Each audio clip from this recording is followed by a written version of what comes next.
News every 15 minutes, weather every 10, and sports twice an hour. Newstalk KGVO, AM 1290 and 101.5 FM. You're listening to Montana Morning with Peter Christian. A return engagement of Sir Ellton John. Good morning, everyone. Montana Morning. It's Monday, November 14th, 2016.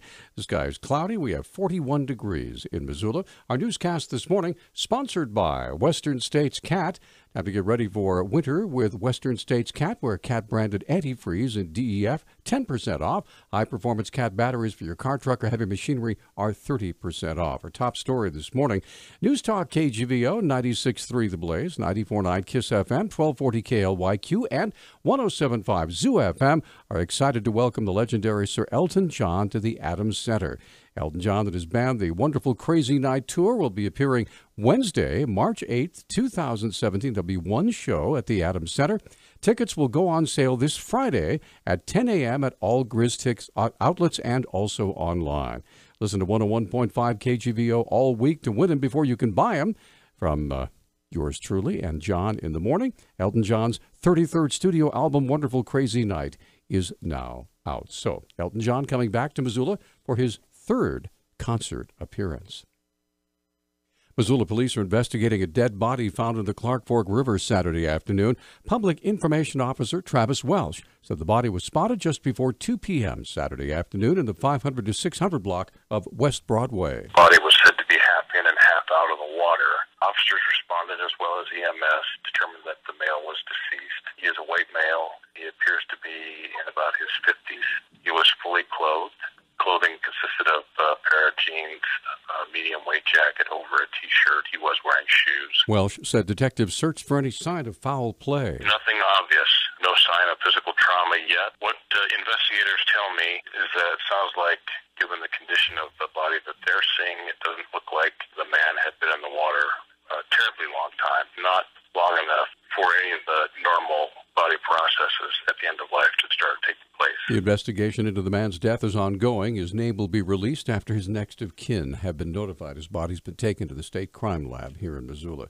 It was providential that the 911 call for a residence fire came in just before 6 o'clock Friday evening, since that's the time when the Missoula Fire Department's going through their shift change. Battalion Chief Derek Mullins said there were several more firefighters on hand to send to the fire at 105 Rimrock Way. The first-in crew found heavy smoke showing from all four sides on the roof of it was a split-level, two-story, single-family house. And their 360 walk-around, they saw some pretty heavy fire in the kitchen area through the rear of that structure. Mullins described the response to Friday night's blaze. We had four engine companies and one ladder truck company, battalion chief, and a safety officer that initially responded. So a total of about 18 firefighters and a battalion chief and a safety officer were initially on scene, which helps a lot. Mullins said the damage to the home was about $50,000, but it was fortunate that no one was home when the fire started. No one was injured. The fire is still under investigation.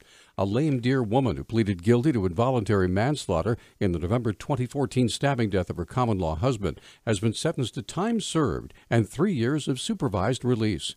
The Billings Gazette reports 40-year-old Tanya Bearcomes-Out was sentenced Thursday for the November 22, 2014 death.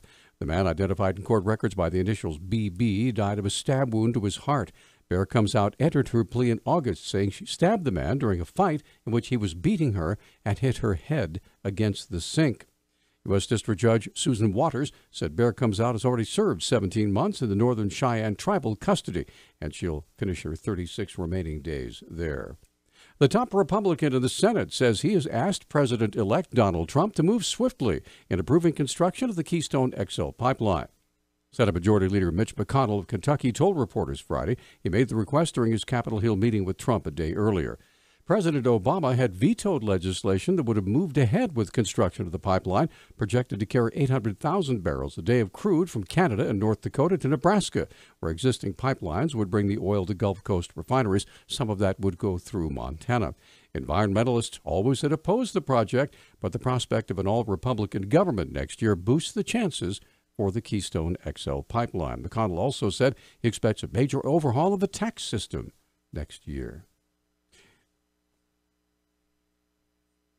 Continuing with energy, Although the fate of the EPA's Clean Power Plan is up in the air now that Donald Trump has been elected president, at least part of Colstrip's coal-fired power plant is still likely to close by 2022.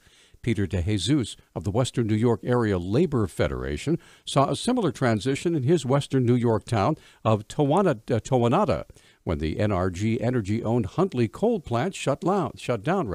He says the conversation on how the town would transition and diversify its economy started with community members, including labor unions and environmentalists. They came in with an understanding of we're not calling for the closure of this plant. We want to prepare ourselves and be proactive should this plant actually close or be decommissioned, whatever it may be. And we're willing to do whatever we can to support the workers. We just want to make sure that we're prepared. So I think that helped to guide the conversation with the workforce that was in the NRG facility.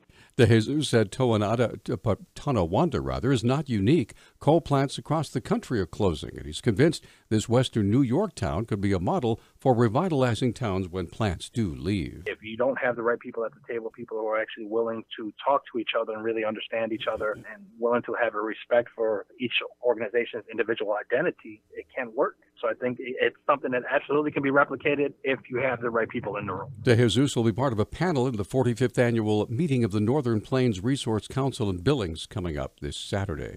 It was only fitting for Missoula County Attorney Kirsten Pabst to appear on Talkback and promote the Veterans Court on Veterans Day this past Friday.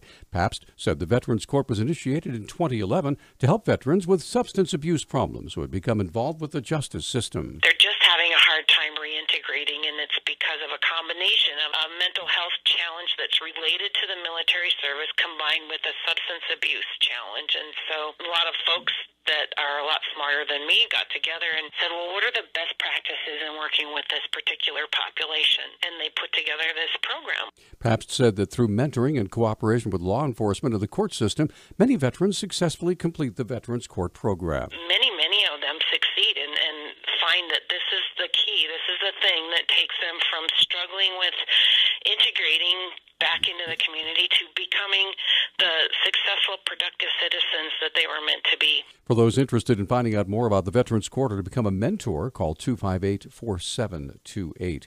Finally, Mission Mountain Railroad and BNSF Railway are going to work together to move gondolas full of a mineral used by mines to Fortine. The Flathead Beacon reports the companies are looking for new customers from other countries as well as people living miles away from the tracks. Most of Mission Mountain's freight business comes from a lumber producer. Railroad owner Watco Companies wants to diversify the freight traffic as the state's timber industry is shrinking. Our news talk time now is 6:12. Newstalk, KGVO. Missoula's official weather station. Mostly cloudy to cloudy skies today with scattered showers. Daytime highs will be in the mid-50s. It will be breezy with wind gusts topping 20 miles per hour. Chance of showers tonight, lows in the upper 30s. I'm meteorologist Brooke Foster for Missoula's KECI 13.